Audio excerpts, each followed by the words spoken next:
Алла сізге шешіп береді көп нәрсеңізді. Ойламаңыз, Алла маған қарамай қойды екен. Аллах табарака ва тағала менің жағдайымды ойламай қойды екен. Мен үйленуім керек еді, 30-ға келдім, әлі жүрмін, тиын тебен таба алмай деп. Біреу қызын бағып жатыр сізге арнап. Несібеңізді бар сіздің. Құранда айтылған сондай уәде. Ва халақнакум азважа деген. Сіздерді жұп-жұп етіп жаратқанбыз деген. Біреу сізге қызын арнап бағып жатыр, төрінде отырып. Баяғыда халықта сөз бар еді. Бір жігіт қыз іздеп жүріп, бір үлкен қарияға келді. Маған менің болашақ жарымды іздеп едім, соны тауып берсеңіз десе, әлгі қария әзіл шынын араластырып, ана бесікте жатқан қыз сенің жұбайың болады десе, ашуланып, ой бар береке деп пышағын лақтырғанда әлгі кішкентай сәбидің иығына қадалған дейді. Содан кетіп қалған ғой ана ашуланып. Біраз өтеді, үйленеді, жайланады.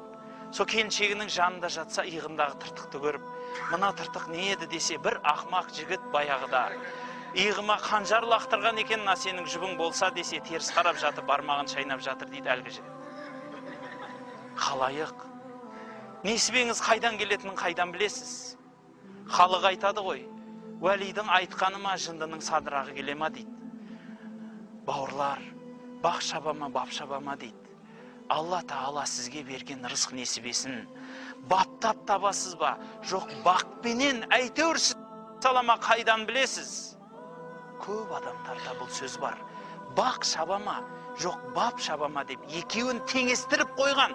Яғни, мына біреу шауып кетеді деген емес, әдейі екеуі тең деген. Біреу баппенен барады, жетеді. Біреу бақпенен барады, ол да жетеді. Өздеріңіз көріп жүрсіздер. Көп адамдар әшейін ПТУ-да оқып, әжептәуір жерде бастық болып отыр. Көп адамдар бар, институт, университетте 5-пен тауысып, базарда аяқ киім жөндеп отыр. Өтірік па? Бап шабама, бақ шабама.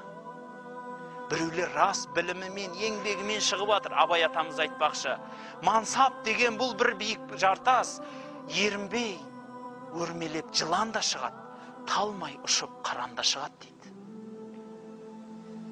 Сондықтан рызық несібе де бұл биік жартас, талмай ұшып қыранда шығады, ерінбей өрмелеп жыланда шығады. Бірақ жыланның жолымен жүр деп айта алмаймыз. Адалдан тапсам да, арамнан тапсам да табайын. Осы рызық несібе кім берсе де мен тапқан нәрсем, өзімнің маңдай терім, өзімнің біліміммен таптым, ақылдылығыммен таптым деген небір данышпандар бар. Білімі жоқ адамдардың барлығы ақымақ, дүниесі жоқтың барлығы бейшара дейтін халықта бар. Көп тиыны бар адамдардың айтатын модный сөзі бар. Ақылың бар ма? Я, неге кедейсің дейді. Сонда ойлайды, ақылы бардың барлығы бай деп ойлайды. Оған имам Шафии рахматуллах алейхи айтады. Бір кісі сұраған ғой дәл солай. Сіз имамсыз, тас кедей болған екен о кісі. Бірақ кедейсіз, жұрттар сізді ұстаз тұтады. Не деген ұлы ғалымсыз, бірақ дүниеңіз жоқ, неге бұлай ұстаз дегенде?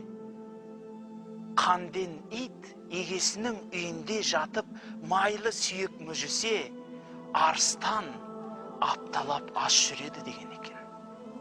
Бірақ ол арыстан, анау қанден ит. Бекер емес қой. Халықта сөз бар. Баяғыда ит арыстанның ұрғашысына масқаралап айтқан екен, бейшара, тусаң 2-ақ бала туасың ғой, бұл не туыс депті. Мен сияқты 8-9-ын таппайсың ба десе, арыстан айтыпты дейді күліп.